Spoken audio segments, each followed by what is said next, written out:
Hi, and welcome back to this series of video recordings on cloud migration and the decisions and planning that goes into it.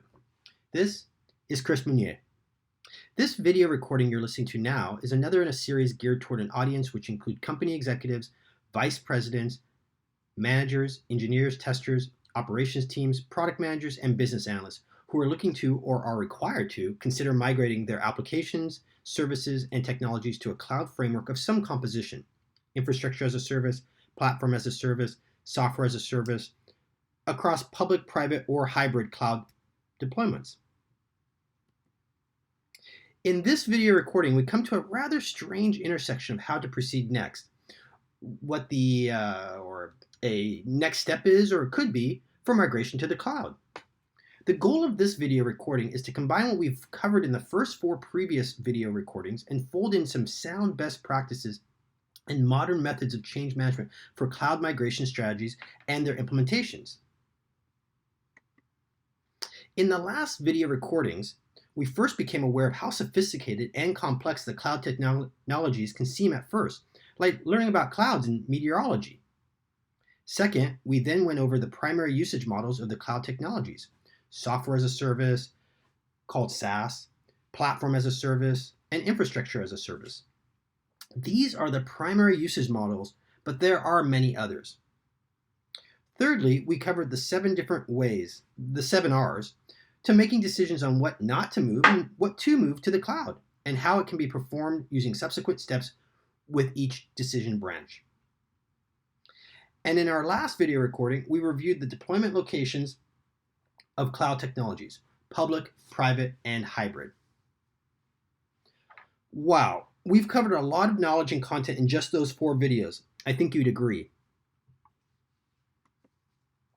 Since I've taken more or less a quality assurance perspective in presenting this series to support technology innovation and enable risk mitigation, I will continue with this perspective. In this video recording, let's try to cross that rather strange intersection of how to proceed next, what a next step is or could be for migration to the cloud. There are a few possible next steps to take. If you're a techie, a technologist, and curious, you may jump right into it. Do you choose the tools to use? Because of the novelty and technicality, many would jump at this first, including getting an account set up to try and start setting up experiments or actual applications. If you're a product manager or a project manager or a business analyst, you may feel best starting off with a work breakdown structure and some form of calendar of tasks or Gantt chart to illustrate a project schedule for the task. Do you create a schedule and a roadmap? This seems incredibly reasonable if a task list is devised and categorized into blocks of work spanning time. If you're an executive or play a systems operations role, you may feel best knowing the costs and budgets to see a before and after picture. Do you craft a budget?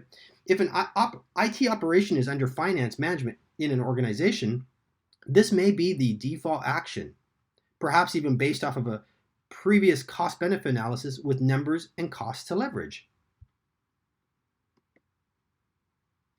Any of these 3 or all of them could be the next steps to proceed in a change management approach. A team's ability to adapt to change has a direct impact on your business's bottom line. There's no unique or easy way to embrace change. Change management gives a way in simply allowing organizations to document their business key areas of agility, incident remediation, cost, compliance, and security to reduce the risk impacts. But let's for a moment also take into account the other side of change management, and that is resistance management. Most often, resistance management is not intentionally malicious. It's usually a group of factors that simply are variable in nature and can hold back the progress of the change. The factors can nicely fall into people and technology buckets as a way to plan the actions to mitigate and deal with them. Let's explore a couple of these factors to give them a name. What about the boulders? The big things, requests from the business, like client demands or business issues that have higher priority and must be done during the execution of the cloud migration plan that might digress from the cloud migration or slow it down. How about scope creep? Tack-on requests from management and learnings that adjust the implementation along the way. Who will manage scope patrol? What about training needed for engineers not yet familiar or experienced with cloud technologies? Or the processes they will need to follow to enable the quicker, more innovative, and agile benefits of using the cloud platform? What about deciding on a longer tool chain than necessary? Don't tool chain for tool chain's sake. You'd want to pare down the list into a minimum viable tool set, only using a tool if and when it explicitly adds business value. You can always add more tools into a toolbox as they become clearly needed. Just look up DevOps periodic table, for example, to see how many tools there are available. What about lacking a way to measure progress and results of a cloud migration? There are metrics that can showcase the benefits and tasks completed to continually be able to provide status to executives anytime they request an update or during the scheduled presentation when it takes place. Since migrating to the cloud in whole or in parts, depending on the paths of the R's selected from the 7 R's, is a change, modern lean change management techniques and strategies should be reviewed and employed to mitigate risk and identify resistance possibilities.